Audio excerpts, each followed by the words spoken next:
Okay, let's start with this. There are how many parts we would consider to the human brain?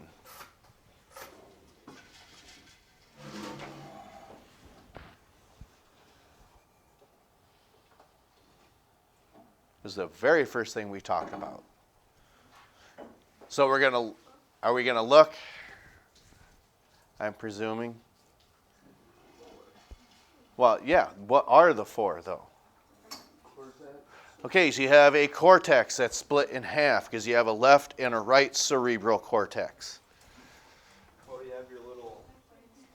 You have a brainstem, so there's two, and that's what he was referring to. So, and then the cerebellum. Oh, okay. So then, trick question. That was four, wasn't it? Left and a right cerebral cortex, a brainstem, and a cerebellum, right? That's four. But what makes that a trick question? There's five. That makes one. You have a left and a right cerebral cortex, so that's why we call it the cerebrum. But in this case, we wrote the cerebral cortex, which is one. Okay. Then you have the cerebellum, two. The brainstem was three. Then there's one more. Starts with a D.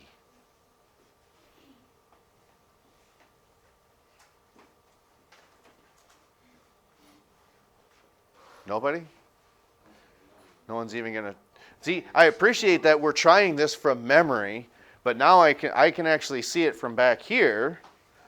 Diencephalinon. So, what is it that the diencephalinon... We only verbally said it. We didn't write down what it was. What is your diencephalinon deal with? Doesn't it deal like your memories and stuff like that? It can. True. Or is it like sensory? Probably not so much short-term memory. It's probably going to be more so long-term memory. Sensory? Because when you hear these two glands, a thalamus and a hypothalamus, that we did talk about, what is on top, the thalamus or the hypothalamus, in the diencephalinon structure? On top? Right. The Thalamus, that's right. So what logic did we use that you can keep that separate?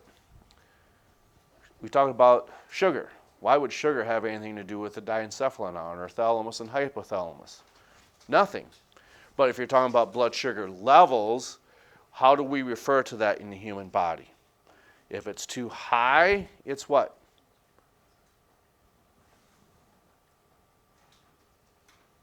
Because we're going to tell you, you're going to say, I knew that. What about if it's too low then?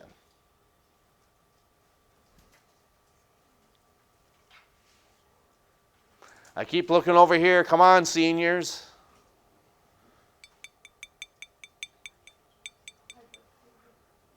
Which one is that? If it's hyperglycemic. I hear higher and I hear lower. So yeah, we got a 50-50 chance. Yeah, so it's higher. So if it's hypoglycemic, it's too low. So, excuse me. Therefore, if we're talking about the hypothalamus, where is that located in the diencephalinon structure? It would be below. That's correct. Okay? And what that deals with is emotions. Okay? I suppose you could go into a category and say there are this many certain emotions. But how many of you can name just some, just right off the top, that everyone would agree upon? Okay, so happiness. I don't know if it's jealousy or not, but okay. So we see happiness, we hear anger. Sadness is certainly an emotion. But there's one big one that we have not mentioned yet. Probably the one that I would say affects us the most. Fear. Fear is probably what I would think is one of the biggest emotions that has an effect on our life. Okay? Yeah, it's nice to be happy.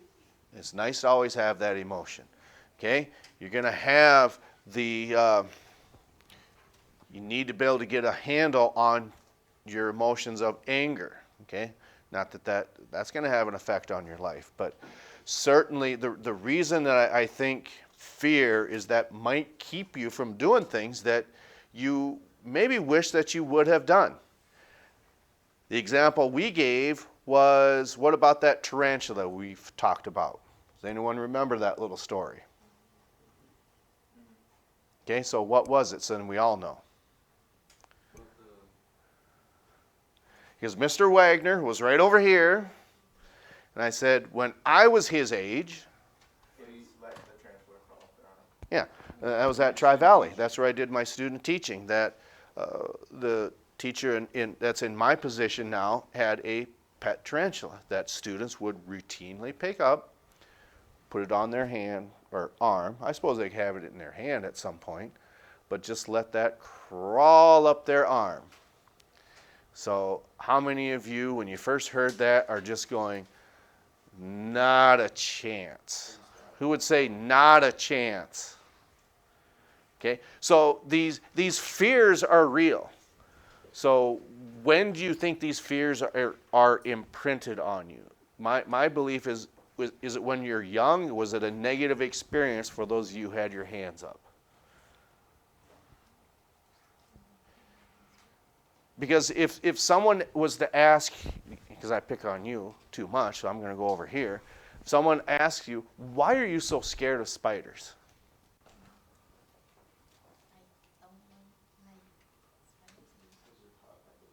Okay. Why don't you like spiders? They're gross. Well, I'm gross too. My wife thinks I'm gross from time to time, but yeah, she keeps coming home. So that doesn't hold any water. They're so small. And they have like 8 legs and they just like go anywhere. They could be in your shoe right now. You wouldn't know. No, you would not. You would crawl around. That's possible. But rest assured, we're not in Australia. Why is that a relief? Because they're like this big. Yeah, because there's the funnel web down there. I'm sure they have brown recluses down there, and I know they got a variety of black widows. So then there's one more. There's one that probably is not very common down there. That'd be the wandering spider, which you find in banana leaves. It's also called the banana spider. Okay, so 3 of those 4 are probably found on the mainland of Australia. So everyone's going to have different types of fear that they're going to want to deal with. And I think that has probably the biggest effect on us in our lives. Because one of the things that we're going to talk about with your cerebral cortex, each part of your brain is going to have an assorted function. Your cerebral cortex is going to be your coordination, how you speak, and possibly how you deal with information coming from your diencephalinon, because that's where your emotions come from, which would be hunger, fear, things like that comes from your thalamus gland. Okay? So then how does your cerebellum, do you think, fits into this category? Because we kind of tried to test it yesterday. When you get visual input that comes into your eyes, okay, it goes through the second cranial nerve, which is what? Your second cranial nerve is which one? Is it your oculomotor, olfactory, or optic? Be your optic nerve, because your olfactory deals with smell, and that's your first one. Your optic is your second. Your oculomotor would be your third. So what we had tested, what happens if your brain doesn't get any visual aid, if you want to call it that, that's really not telling you where to go. We had to leave yesterday for Arlington when you were out there on the football field. When you are looking at the experience of your classmates, I didn't quite see how Mr. Wagner had done that, but looking back, how many of you are saying, my orientation with not being able to see is just horrible? Is that anybody? Okay, and I thought, and I don't think we can test that here because we just don't have that ability. Sometimes I think maybe our brains put ourselves at ease that we know that we can walk for a certain amount of distance and there's not going to be any problems because it's a nice, level football field. But what might happen? Oh, is it not level? Is that's what you're chuckling for? I wonder what would happen if we put you in a pasture, okay, that has taller grass. So you hear, your brain is processing the sound of the grass rustling beneath your feet. The idea, is there a gopher hole down there? Okay, is there a stream running through here? So you might see that and try to remember that in your memory. But what happens if maybe we turned you around a few times, blindfolded you, then let you walk in unfamiliar territory? I think that's how the Mythbusters did it. But we just don't have that capability here to lose that much class time. But that might have made a difference. And for some of you, you had mentioned you don't have a chance. Well, you have a chance, but how many of you were further off than which? I think I'm walking straight. For those of you who had your hands up, you really thought that you were walking straight. Okay, so one of the things that happens is these distances get magnified over like a long distance. For anyone who's ever had to hook up a hitch on a camper or a horse trailer or anything like that, when you have to get the ball of that right underneath of where it has to go, and your truck is still, let's say, 3 feet away yet, that ball looks like it's going to go right where it needs to go, but at 3 feet, it is a quarter of an inch off. But as that gets closer, it's not a quarter of an inch off. It might be 3 inches off. I mean, what you're perceiving that is going to be where it needs to be, but as that, because that distance is when it gets greater, it even gets closer, it's further off than what it needs to be. So what you might think is you started walking and you were 3 inches off your course. Now we're a foot off our course. How many of you were maybe 10 feet off of your course? What I mean by that is this is my course, and if it's 10 feet, I'm way over there. So was it a long distance away, more than what you thought? Was it not so bad? It was bad. I was all the way at the row. Okay. So, yes. We did it one time walking and one time running, but we did it better running than we did. Because I don't think you're not thinking about it. Your brain just does not have that opportunity to say, gosh, I don't want to make a mistake here. Because typically, that's when we're going to make the most mistakes, okay? Whether it's in athletics or I always thought I might still be in the National Guard if I was going to be an officer. That was the goal, but it just wasn't in the cards for various reasons. One, I had to miss too much school here. It was too much work to do that. And two, the physical attributes here. I could pass all my physical exams easily as a non-commissioned officer. But once you get commissioned, you have to be able to do probably, I'm going to say 65, maybe 70 push-ups in 2 minutes and probably 55, 60 sit-ups in 2 minutes and be able to run 2 miles in maybe 14 minutes or less. For those of you who know anything about running, if it's 14 minutes, you got to be moving your tail. And especially if you get to be this age. So that's my handicap when it comes to practice. I tell people, yeah, the students are running. They're way ahead of me. I mean, my legs are moving, but I'm also a lot older than they are. So I get a handicap on that. So parts of our cortex deal with, we said, coordination.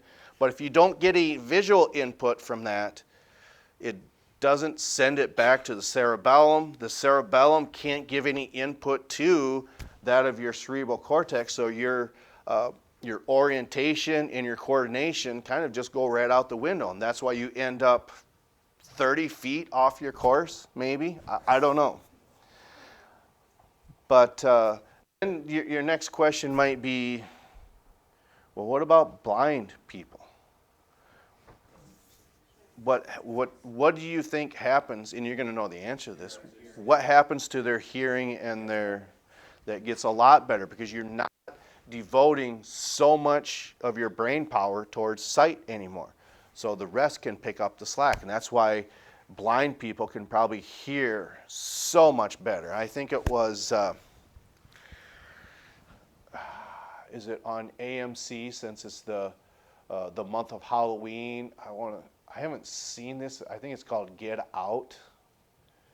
It's about 3 thieves who try to rob a blind guy in Detroit. Have we ever heard of that? And the house is booby-trapped and everything to that nature, and they have a hard time trying to escape this blind guy because his hearing is so good. All right. So then coordination, how we speak, how we deal with our emotions, and then one more function of your cerebral cortex might be, for instance, oops, I don't need to lift this up. Sometimes it's with sight. Okay. What's that? What's this? It's a clam. So then what phylum is it in? So why is that a trick question? Because there's a class. This is a bivalve, okay?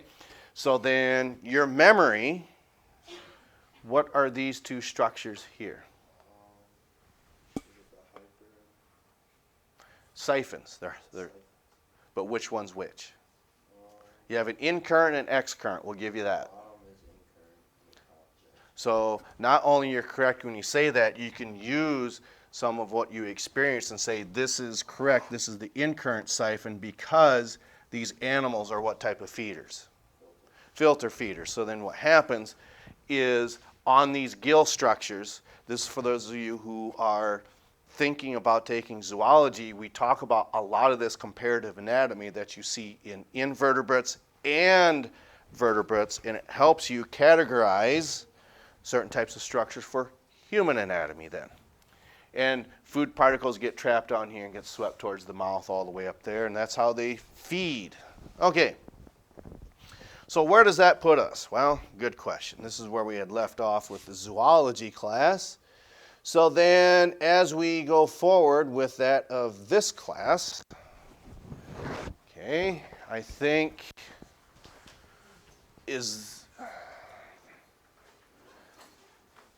because I want to say this is where we left off with. Okay?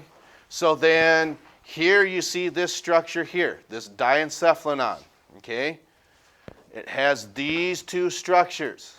Okay? So these are part of a specific system, not just the nervous system, but we call it the limbic system. And sometimes what can happen is the sense that is so, yes. Can I get one of those sheets? Yes. Are you the only one? Okay.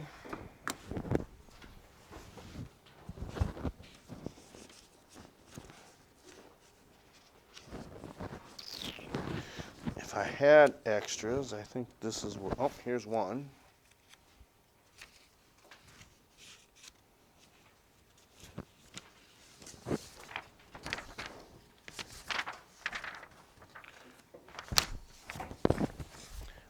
this should be the last one I need. So I need 2 copies.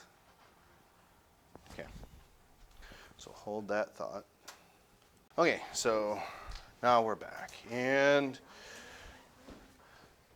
so then the reason we talk about these 2 structures is, again, they're within our limbic system. And then as we move forward, produces emotions and modifies our behavior, because one example of that would be, we talk to you 2 over here. Okay? What modifies your behavior in some of your experiences that we talked about earlier? You 2. Yourself, and in the back corner. Spiders, yes. So does it cause fear? Is it you just don't like them, or are you scared of them? Okay, but then who's scared of spiders then? Okay, so then do you think does that modify your behavior then? I most certainly does. And it could be such thing, if you don't like it as well, it might be the same idea that it's going to modify your behavior then as well.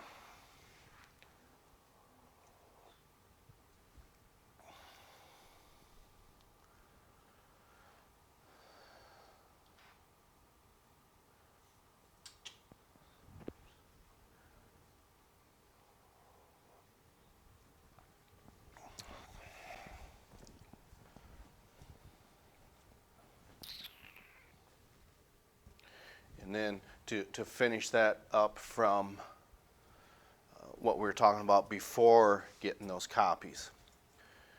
When you look at a lot of military history, whether it's, you could say, U.S. history, or even going back to, let's say, the Peloponnesian Wars between Rome and Carthage, or something to that effect, as an individual in charge of soldiers and personnel, what is the worst thing you think you could do as a leader on the battlefield? Yeah, you might get scared, but that wouldn't be the worst thing. Because to make sense of that, we would say, and we'll maybe make reference to this in chemistry, there's a right way to do things, there's a wrong way to do things, and then we talk about that there's our way of doing things. Okay? So then what does that have to do with what we just talked about? There's a right decision to make as a leader. There's a wrong decision, which sometimes happens. But what is worse than the wrong decision? No decisions. That's right. Okay? So, and I certainly think that fear is always going to have something like that attached to it. So what happens is you learn to try to cope and deal with those fears, which happens in this part of the brain that maybe the behavior is modified within your limbic system, which is in part of, again, that part of the brain, or the diencephalinon. Okay. So when you're looking at this, you might say, okay, so there's reflex centers associated with eye and head movements. You might say, now wait a minute, I thought we just talked about it's your cerebellum that deals with this. And you would be right when you say that, but you also have to take into account this brain is really, really complex, and this is a reflex center that might deal with fear. The reflex centers that you had, there was really no fear involved in that, because your brain just was not getting any visual input. Because it felt pretty safe to walk along on the football field. There was really no fear involved in that, was there? Okay? So that might be a little different for individuals involved with this.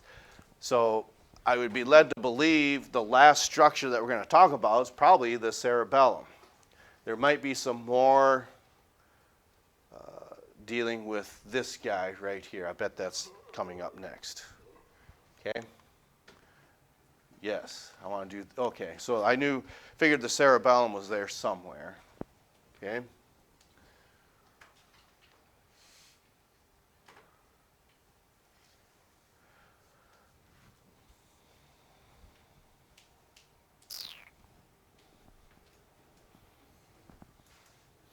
So with everything that we've talked about so far, I'm guessing you don't have to write anything here. Okay? Could it be the cerebellum? Could it be the brainstem, the diencephalonon, or the cortex, which we mean by the cerebral cortexes, because there's a left and a right side? Of all of those structures, with what we've read, with what we've talked about, and what we see, which do you think is possibly the most important of all of those four? And that's a tough question. Just like we talked about last class in zoology. We asked you a pretty tough question. Yes, you might say that I understand the brain is, of course, a very important part of our human body. But of those four structures, with what we've talked about and what we've read, which do you think might be the most important? So is it the diencephalonon, the brainstem, the cortex, or the cerebellum? You might say, well, it must be the cerebellum because we haven't talked about that yet. But that would be wrong.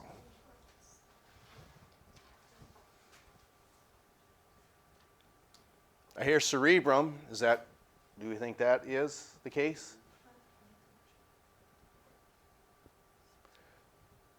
What does it say about your medulla oblongata, though? I mean, it says it on your paper. It also says it up here. Okay.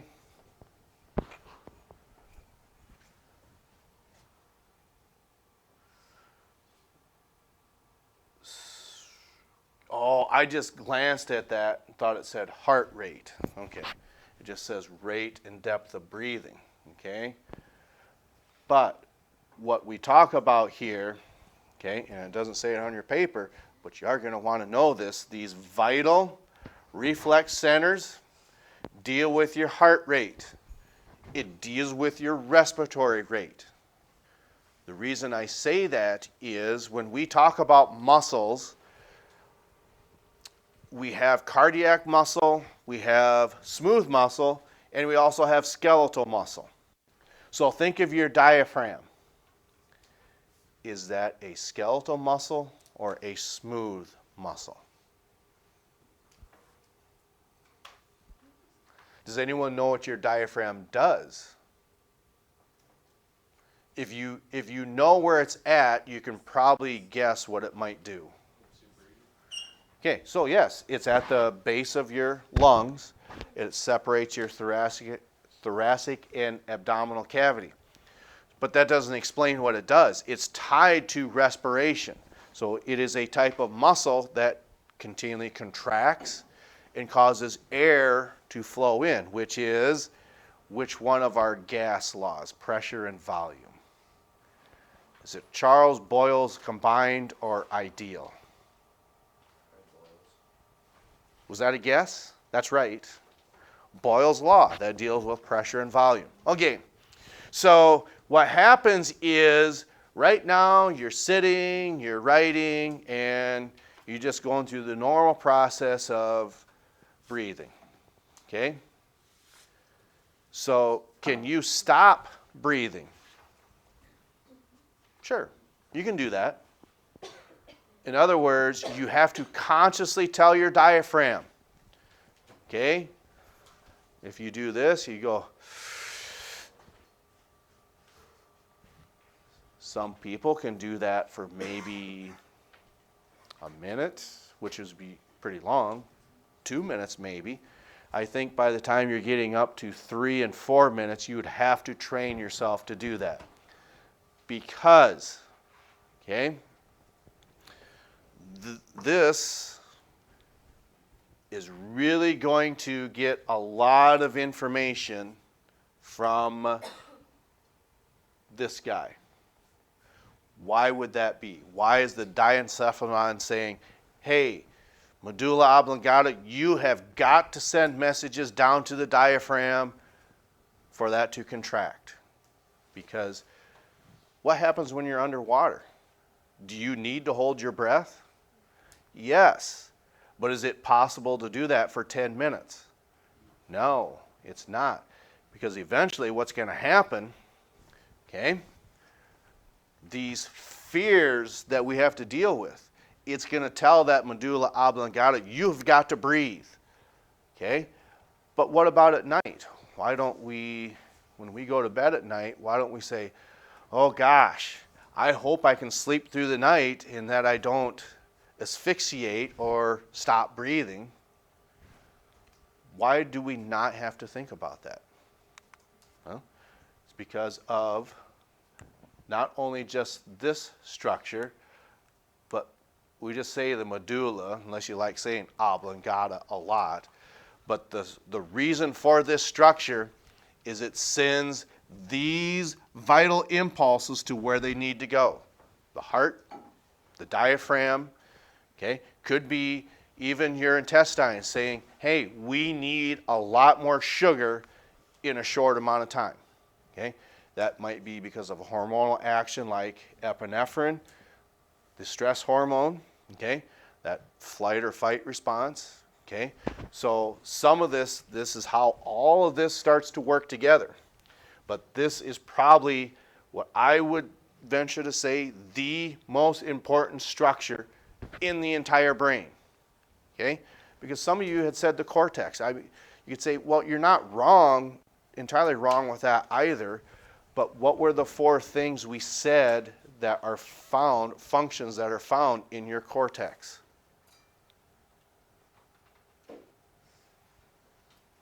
It's not on that paper yet, but we've just verbally said it. And we tested it yesterday. Say that again? Okay, so that's not what I thought you said, but that's still correct. Emotions. What else does the cortex deal with?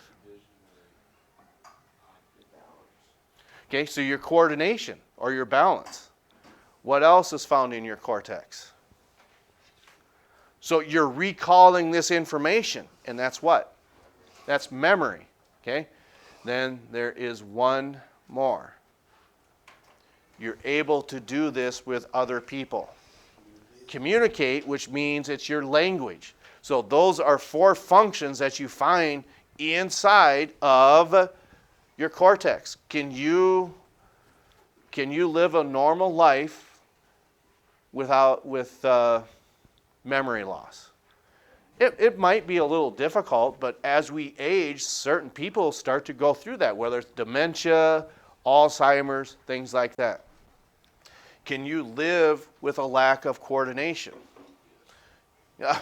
So I'm not talking about athletes or anything like that. This, okay, we talked about this. Let's get this on camera. What does this possibly mean to you when someone is holding their cup like this? Why is it doing this? They drank too much coffee? Well, that might be too. It's a myelin disorder. It starts with a P.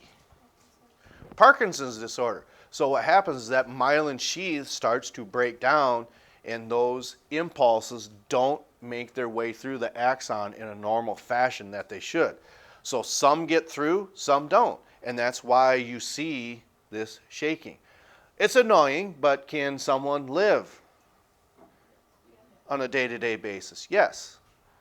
So we said you can forget things, you can be uncoordinated.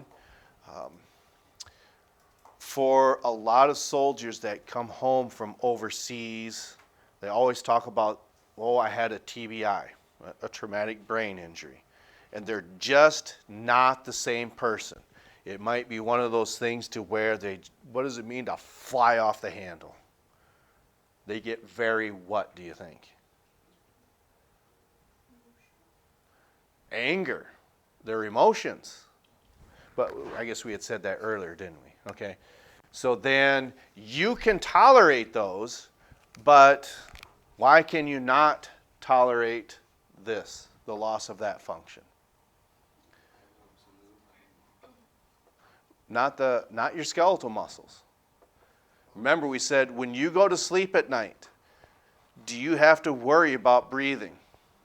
No, because this is continually sending through these reflex centers, which would be your heart, your diaphragm. It continually sends that information down there because you don't have to think about it.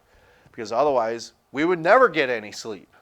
Just the way the man upstairs had designed it. And it's unfortunate that besides, I think you all do a good job of drinking water. I'm an epic failure with that. I'll just throw that in the ring right now. So you drink your water, okay? But what is something that you young men and women probably do not do as well as you should every night? Get your rest. But how many of you are in a good habit? I get my 6 is too short. How many of you are getting 8 hours of sleep? Okay? Man, what's it like to get 8 hours of sleep every night? That must be nice. So, and sometimes you're never going to get caught up with how much sleep you lose. But the idea behind that is you still need those 8 hours of sleep. I try to get at least 6, okay? So try to get between 6 and 7 hours of sleep every night because your body needs that. Okay, we'll catch up to you. Is it the outro that we need? Oh, that's for seniors only, isn't it? Yeah, we'll catch up to you next time.